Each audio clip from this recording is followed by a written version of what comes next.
我们都希望成为人脉很广的人，但人脉广代表留得住人吗？认识对的人应该要如何保持这关系呢？在今天的单元，让我们透过一位这方面的达人来了解如何增广人脉，建立有价值的 relationship。Hello， 欢迎来到 Executive Plus 主管与沟通力的 Podcast。I'm Sherry, an educator, certified coach, and style enthusiast. 我相信专业有效的沟通是语言跟逻辑的完美结合。And I'm Nick, a startup consultant, corporate trainer, and late-night gaming junkie. I believe great communication requires the right mindset and solid frameworks. 我们希望带给大家职场英语的技能、跨文化沟通技巧与其他能帮助您成为出色领导者的工具。Join us each week as we share our experience, research, and methodologies to take your communication and language skills from good to great.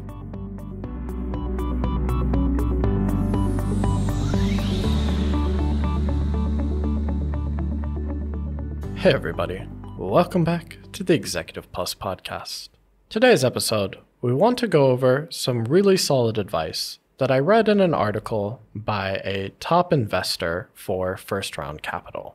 Since the 1980s, he's been considered a really great mind on how to build better relationships, how to expand your network, and how to hold relationships with powerful people over decades.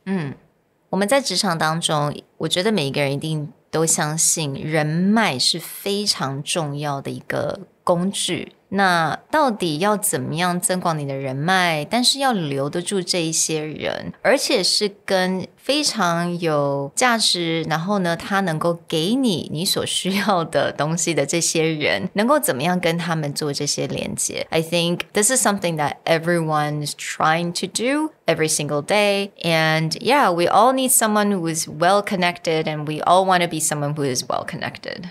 So the writer of this article, Chris Fralic, is currently an investor at First Round Capital. But for a long time, he worked at Oracle. He's worked at several large software and advised people. But he wrote this really amazing article that we'll link, but it's incredibly long. Yeah. But there are a few pieces that we really wanted to pull out and kind of comment on because it's our own experience as well. So the three things are, 1, listen with intent. 2, end every meeting or conversation with a feeling of optimism that you would like to carry on into your next conversation with the person. And the last is a very counterintuitive advice to what most people write about, which is don't fake it till you make it. All right, 所以我们第一点 listen with intent. 我们在非常多的单元都会讲 be a good listener, right? 真的要去专注的听人家讲话，其实不太简单。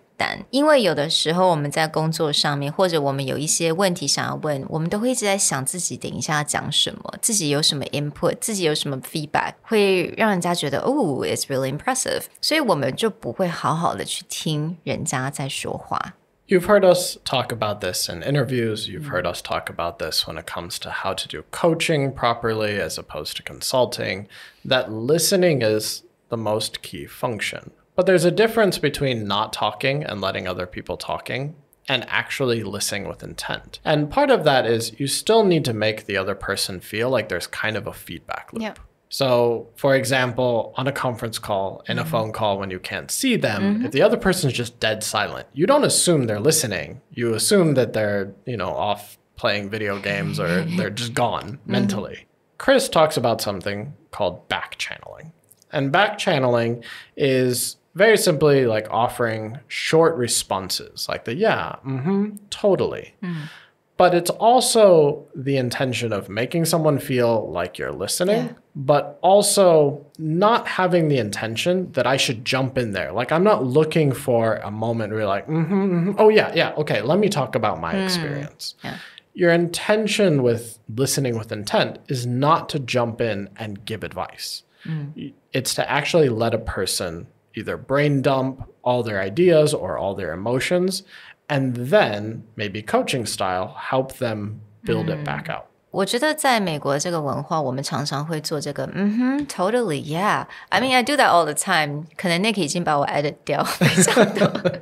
Cause I cannot help it. 当 Nick 在讲话的时候，我一定会你会听到我一直在讲I think it's an indication that you are listening. 当然刚刚你也有讲到，我们在就算我们讲我们不是脑子也在想，所以我们等一下要怎么样要 take over 这个 conversation， 或者要讲什么事情是跟我相关的。Just let them talk and ask a question。我们之前在其他的 episode 有讲到 mirroring， 就是 mirror 人家所说的话，人家的用字。So, you mentioned being nervous.Can you talk about that? 我们不会去换人家的字，就是用人家的字做这个 mirroring， 也可以让人家感受到，你真的在听他说话。Right, so you're definitely getting into like Larry King when we talk about follow-up questions. When you go into negotiation with Chris Voss, calibrated questions. But A, you should not just give responses where you're interjecting your own advice. But B, when you ask questions, they should be designed in a way to help someone go deeper.And I think why he's talking about this in a networking situation is because in a networking situation, people's first intention is to go ask. Like, if you can't get it if you don't ask. And that's partly true. But when he's trying to have a conversation with someone, like he's kind of going up the ladder. Right. Like this is someone who would be a great mentor, a great advisor. When you ask questions, you're not just, again, pushing towards the answer. You're listening.You're getting an understanding of what they're thinking about, asking follow-up questions so that they want to continue having a conversation with you. And I think his underlying belief of building a really good network and being well-connected is actually building a relationship takes time.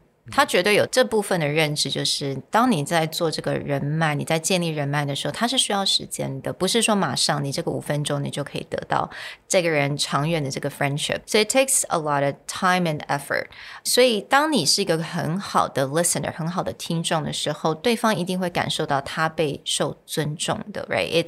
You're respecting you're respecting their words. And that creates good conversations.Building up your network is not by having surface conversations with 1,000 people. It's actually about having really good connections with a few people who have other really great connections and will invite you in to those conversations.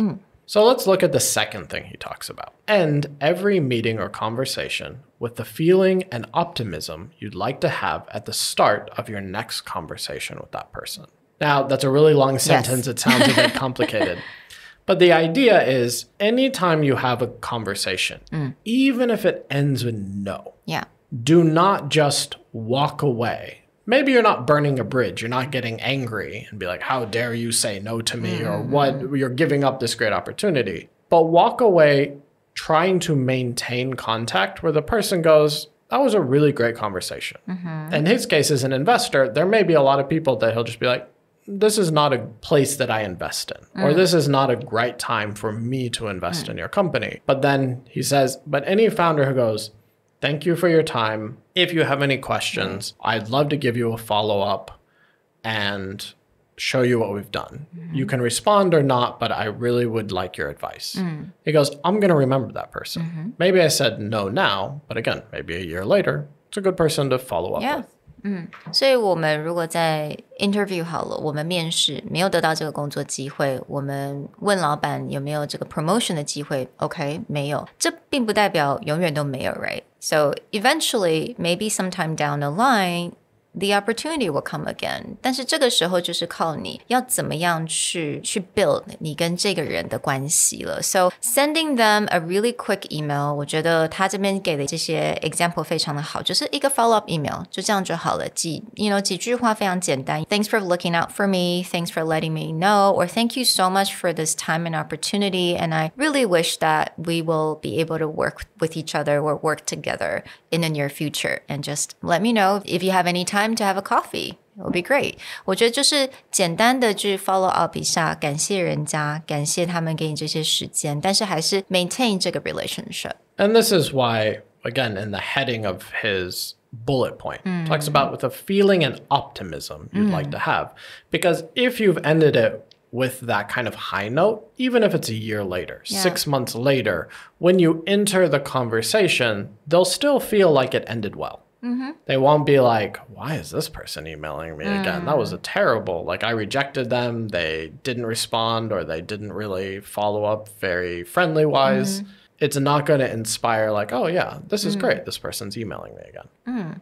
I really like 他给的一个 another example, 也就是一个 email example. When you're maybe okay, this person says no. 但是你还是可以给他一个很简单 email. For example, he said, oh, Chris, when we met, you had a question and issue about X, and I just wanted to show you what we have done about it. No need to respond. 他喜欢在后面加 no need to respond. 那他的 philosophy 就是说，当你说了 no need to respond, 人家会觉得没有这个的 pressure, 他反而会想要去帮你。Yeah, by actually removing the pressure of response, you have a higher likelihood of response. Yeah. So I think that's a really good trick that we can do. Maybe not a trick. I think it's just a really good way to end a sentence and just, this is a good way to kind of maintain that relationship.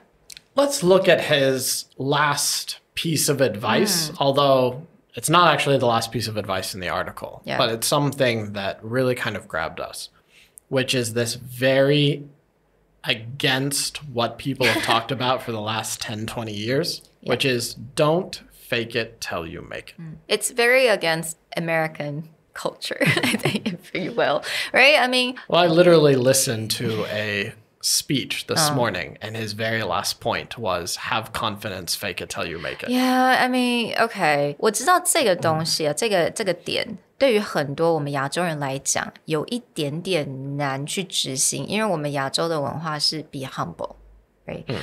And he actually talked about that. But how do you be humble? 然后之前我们Nick也有提，跟我们在聊天的时候Nick就讲到 But being humble 还有 being counterproductive 这两个东西你要怎么样去划分？你要怎么很清楚的去了解到我现在 humble 但是我也要从 humble 中展现一点自信 right? Yeah, there's a fine line. Yeah. And one thing to clarify is when he's talking about don't fake it till you make it, he's actually looking at a very specific networking purpose. Right.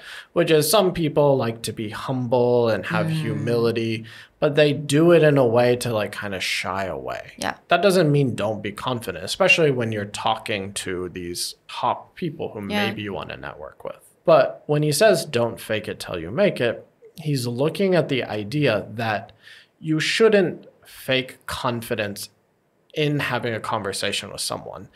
Better than faking confidence is just do research. We've talked about Sean Evans before. We've talked about other times that you should do research. But he says and he gives like a few key things that you can look up about someone to create what we call a mini dossier. Yeah. If you just research these questions, when you go into that conversation, the person will feel like you did your work, right? So you don't just be like, oh, yeah, I'm a huge admirer of what you do, and this is what I'm doing, and you've inspired me. Because if that person's smart and goes, oh, what did I do that inspired you? Or what really grabbed you? And then they kind of like dance around that question, then just be like, are you being genuine about showing admiration? Or do you actually understand how or how not I can help you? And in this case, he just goes, do a little bit of research. Look up any interview that they've had. Look up any quotes that they've given. What are the key milestones? And how does that relate to the ask that you have of them? That's not something that you should just wing it. You shouldn't fake it. You should know when you're approaching this person, because that will help them feel like, yeah, this person's worth my time.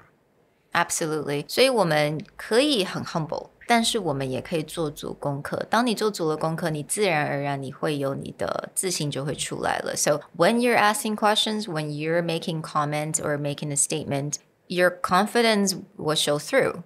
You don't have to say, I am super confident, right? You can just have a really good question and then they will be impressed. So he has this great quote in his article where he says, people approach me through email with faux familiarity all the time, saying, hey, how have you been? It's been a while. He goes, nope, it's been never. Just say you don't have a connection and make a compelling argument for why we should meet. For example, you don't know me, but you've done X and Y. Would you be willing to tell me what you think of Z? It may not work, but it has a way better chance. Absolutely. Right? And that's the point where it's like, if someone's done their homework, they're like, I know that you have done these things. I would love your input on this. The person knows what they're getting into. Maybe they won't respond, but you have a higher chance of them feeling like, okay, they've done their homework. I don't need to educate them from zero. I'm busy. Let me give you some input. Yeah. And I think this inspires me to send another email to someone that I've been trying to send a request to. So I will let you guys know. Again, the actual article that we want to share is pretty massive, but take the time. There's some great advice in there. But these are just a few things that in our own experiences, we really find are powerful. We hope this helps you out, and we'll talk to you guys next time. Bye. Bye.